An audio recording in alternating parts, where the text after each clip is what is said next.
After a week of lies and contradictions coming from the White House, an important question: does this president care about the truth? He's been lying to the American people since before he became president. On November 27th, he tweeted this: "In addition to winning the Electoral College in a landslide, I won the popular vote if you deduct the millions of people who voted illegally." There's no truth to that. And then there was this tweet on March 4th. "Terrible. Just found out Obama had my wires tapped in Trump Tower just before the victory. Nothing found. This is McCarthyism." There's no evidence to back that up. And on March 20th, President Trump tweeted, "The NSA and FBI tell Congress that Russia did not influence electoral process." This is, of course, the exact opposite of what the now former FBI Director Jim Comey testified that day. Here are some of the other lies. We got 306 because people came out and voted like they've never seen before. So that's the way it goes. I guess it was the biggest electoral college win since Ronald Reagan. And all across Europe, you've seen what happened in Paris and Nice. It's gotten to a point where it's not even being reported. I made a speech. I looked out. The field was, it looked like a million and a half people. It went all the way back to the Washington Monument. Here to discuss, CNN presidential historian Douglas Brinkley, Michael Higginbotham, professor of constitutional law at the University of Baltimore, and CNN contributor Michael D'Antonio. He's the author of The Truth About Trump. So welcome, everyone. Douglas Brinkley, you first. There were multiple lies and contradictions coming from the White House this week. Have you ever seen a president with such a disregard for the truth? No, I don't really know many human beings that have such a disregard for the truth.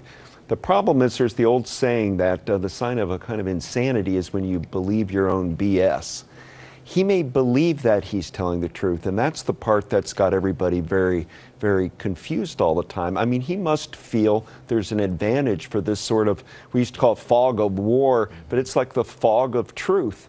And so it sort of forces everybody to wake up and try to say, you said this wrong, and it kind of starts becoming a collective insanity going on. Is this right to kind now. of flood the zone with lies or misinformation? And I think so. I think he just has propaganda campaign. Yeah, I mean, when you're a hyper salesperson, you know, the car's the most beautiful, the shiniest, the biggest, the best, and you've spent decade after decade doing it, and it gets you to the White House. He has shown no ability to reform himself because he doesn't understand his words matter more than ever now that he's president. There is this condo is the best condo in that view. You can see all the way to Staten Island, that sort of thing, when, you know, there's a building in front of you and you're like, if you look around the corner, the other thing. Michael Higginbotham, I want to get to you now. President Trump told The Economist in an interview published yesterday that he invented the phrase priming the pump. He said he just invented it a couple of days ago, but I mean, Merriam-Webster, which we all refer to, the gold standard, notes that the phrase has been used to refer to government investment expenditures since the early 1930s. Does this president think he can get away with telling his own version of the truth, and if he says it, then we're going to believe it, and we just fell off the turnip truck? Unfortunately, he does. And he seems like, you know, the boy who cried wolf. He just keeps, he just keeps saying these things, and people keep accepting it. At least Trump supporters keep accepting it. So I think he'll probably keep doing it as long as some Americans continue to accept it. But he doesn't seem to value the truth. He doesn't seem to value veracity. And it's trickling down to his spokespersons and press secretaries. I mean, they're doing the same thing. You see them, every time you see them on, they're misleading, they're mischaracterizing, they're talking about alternative facts, and those are simply lies. And really, the American people deserve more. They deserve better. They don't have to be perfect, but they deserve better. Since you brought up the spokespeople, spokespersons, I won't forget about you, Michael D'Antonio, but I want to go back to Douglas, because you said something interesting earlier. I thought, no one is considering how history is going to record them, right? Because do you want to be recorded this way? Do you want to go down this way as... Or do you think they think history will be kind to them? I think they don't care about history, the Trump crowd. And if they do, it can be their alternative history. If you're able to make up that Andrew Jackson could have kept us you know, out of the Civil War, and you forget that about slavery. You feel you can write your own history. This is the sort of thing the alternative right's been doing, and we think about it as journalism, but there's an alternative right history. In that history, Joe McCarthy is a hero, even though he pulled out names of communists that didn't even exist, even though he smeared the State Department. The alternative right loves Joe McCarthy. This is the crowd that Donald Trump's associated himself with, a nativist, kind of hard right, in many ways bigoted view of America. He's still Joe McCarthy. I mean, who would want to, you know, go have that history, that sort of history? So, Michael D'Antonio, you say the truth has never been profitable for Donald Trump, but what do you mean by that? Well, he's never dealt in facts or truth in his business life or his salesman's life, and that's really what his existence has been about since the 1970s. If you're not holding yourself to a fact-based narrative as you're selling a piece of real estate or a stake or Trump University, if you're willing to call it Trump University, you're demonstrating that fact is not your realm. And it's very hard for a person at age 70 to now say, oh, I'm going to hew closely to the facts. Actually, I've observed over the years that what seems to have guided Donald Trump, and now it seems to be President Trump, is what is legal. You know, the criminality is the thing that he wants to avoid, and what can I get away with? Now, the trouble is when you're president, there are hundreds, if not thousands, of people checking every word, and it becomes very uncomfortable for him. I want to ask you, I'm just getting, this is some new reporting in from the New York Times and Maggie Haberman, and it says about, what does it say? The piece is called, in part, Mr. Trump's 4-decade career in real estate, casinos, and entertainment has given him a sense associates say that a tacit agreement exists between him and the people who work for him. In exchange for the wealth, fame, and power he conveys to them, they agree to absorb incoming fire directed at him.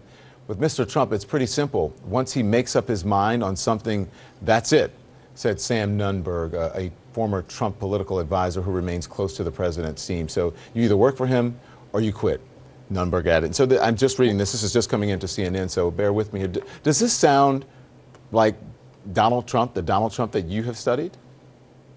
Well, very much so. He wants people around him who are loyal to him and to his personality and to his endeavors. If you have a moral code or a commitment to the facts and it somehow differs with what he's presenting, you have to go with the Trump line or you're out. Now, I think people, when they go to work for him, understand that this is the condition. You know, you accept higher pay than you normally would get elsewhere, more responsibility, a little bit of glamour, but you have to subsume whatever values you may have acquired along the way in life and give it up for this organization. And I think that's the problem people in the White House have. They've got some commitment, I imagine, to the American people and to getting things right, but at the same time they're working for a person who's very demanding, very domineering, and shifts positions on an hourly basis. Yeah, if we can put that article, just put the beginning of that article back up. I just want to put the title up, at least the title online is Looking Like a Liar or a Fool, What It Means to Work for Trump. We'll be right back with our conversation. I'm back now with my panel as the president. You guys know the president tweeted today that he may get rid of press briefings, and then he said this to Fox News.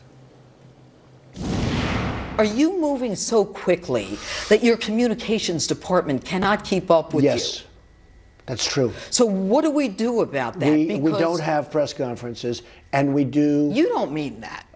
Well, just don't have them. Unless I have them every 2 weeks and I do myself.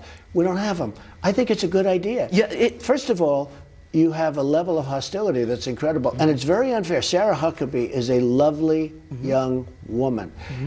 You know Sean Spicer. He is a wonderful human being. He's a nice man. Is he your press secretary today and tomorrow? Will he be tomorrow? Sure. He is. He's doing a good job, but he gets beat up. Will he be there tomorrow? Yeah, well, he's been there from the beginning. That wasn't really a ringing endorsement of Sean Spicer. But I mean, listen, I know a lot of really nice people who I like, but they may not necessarily be cut out or good at their jobs. What does that have to do with spinning or not telling the truth, Douglas Brinkley? Well, it doesn't. I mean, everybody knows this. Spicer's been horrible as a press secretary. I mean, he should have, his first day, he had to lie about the size of the crowd and brought out like a phony photoshopped deal. He just can't get any traction. So I think Donald Trump's pretty frustrated with what's going on because he can't answer questions. He seems out of his league. I mean, look at Josh Earnest the last time as press secretary for Obama. No drama. Things went smoothly. Things went cool. With Spicer, it's every day something's just goes off the rails. So he may feel that he needs to become his own press. In the end, he might run the whole White House by himself because I think people don't want to be, anybody who gets too close to Trump seems to shrink. Michael Higginbotham, do you think all of those people believe what they're saying, or they're just in the bunker? I don't think they believe what they're saying. I think, they're taking their direction from the president, and they're going to basically say whatever the president wants them to say. To me, it's a real problem. Limiting the press is not good. We have, at our core, American democracy is a robust press. And so, eliminating the daily press briefings or having a lack of credibility on the part of your spokespersons and press secretaries is really detrimental to our American democracy, and I think we need to do a better job. I have real quickly here, Michael D'Antonio, to read this because this is from Corey Lewandowski, who's the 2016 campaign manager. This is in that report tonight from the New York Times. It says, Mr. Trump's 2016 campaign manager, until he fired him, repeatedly groused to friends that he was forced to absorb all the criticism for the campaign's practice of confining reporters at rallies in small pens. Mr. Trump, he told 2 people close to him, had ordered him to do it, but placed the blame on Mr. Lewandowski when reporters complained about it. What does that say? But he's been really loyal to this president. What does that say to you? Well, it tells me that he's been beat up over the process of both promoting the candidate and then backing the president. And the loyalty really doesn't run both ways. He likes to say that it will, but it runs toward you in the form of your paycheck. But he's going to throw you under the bus if that's convenient. And I think that's what Lewandowski is speaking to. Thank you all. I appreciate it. Thanks.